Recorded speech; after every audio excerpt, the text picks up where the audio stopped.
Hi and a very warm welcome. My name's Ian Mack. So, The Two Noble Kinsmen by William Shakespeare. This is a rare play. What's it all about? Well, over the next 8 minutes or so, I'm going to take you through the key plots, key characters, what happens in each of the acts, any interesting facts, and of course some useful infographics. So if you're ready, let's get started. The Two Noble Kinsmen is a 5-act play by William Shakespeare and is in fact a tragicomedy. It was written by William Shakespeare and John Fletcher and first performed around 1613-1614, and it was not published until 1634, making it one of the last plays in which Shakespeare had a hand. The story is based on Geoffrey Chaucer's The Knight's Tale from the Canterbury Tales. I'll be doing a video series on the Canterbury Tales separately. Two cousins fall in love with the same woman, leading to rivalry, honour and tragic consequences. The general story then: cousins Palamon and Archite, Theban knights captured by Theseus of Athens, swear eternal friendship.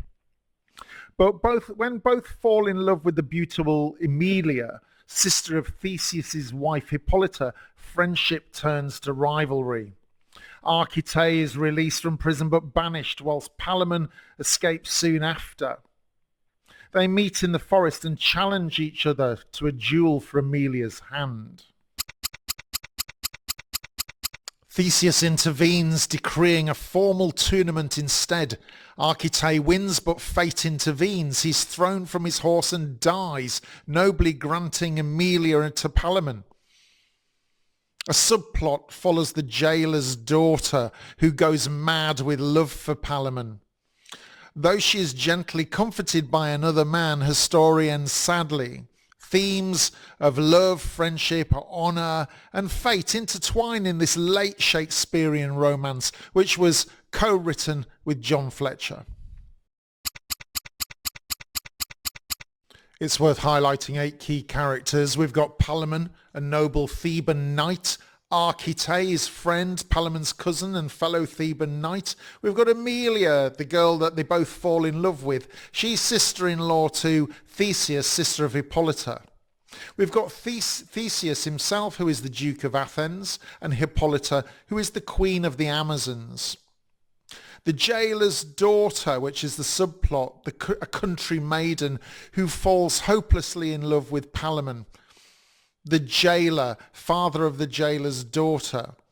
And finally, Peritus, a friend of Theseus and supporter of the Duke's authority. The play opens with Theseus, Duke of Athens, preparing to marry Hippolyta. Their ceremony is interrupted by 3 queens begging him to avenge their husbands' deaths at the hands of Creon, ruler of Thebes. Theseus agrees, wages war and defeats Creon. Among the Theban prisoners are cousins Palamon and Archite, noble knights bound by loyalty and love. Imprisoned in Athens, they spot Emilia, Hippolyta's sister, from their cell window. Both instantly fall in love with her, and their lifelong friendship begins to unravel as love transforms them into rivals. In Act 2, Archite is released from prison through political favour really, but is banished from Athens. Longing to be near Emilia, he disguises himself as a poor servant and he enters Theseus's household incognito. Palamon, still in prison, despairs. The jailer's daughter, hopelessly smitten with Palamon, frees him and helps him escape. He flees into the woods. Meanwhile, the daughter becomes increasingly unstable, her unrequited love leading her towards madness. In Act 3, Palamon, now in hiding, encounters Archite in the forest. Both men openly declare their love for Emilia, setting aside friendship in favour of rivalry. They arrange a duel to settle their dispute, promising to fight honourably until one is victorious. Their confrontation shows how love can destroy bonds of loyalty. The scene heightens the dramatic tension. Two once devoted cousins now stand as bitter enemies, ready to risk everything over the same woman. In Act 4, the poor jailer's daughter, consumed by unrequited love, wanders through Athens in madness, singing and speaking in fragments.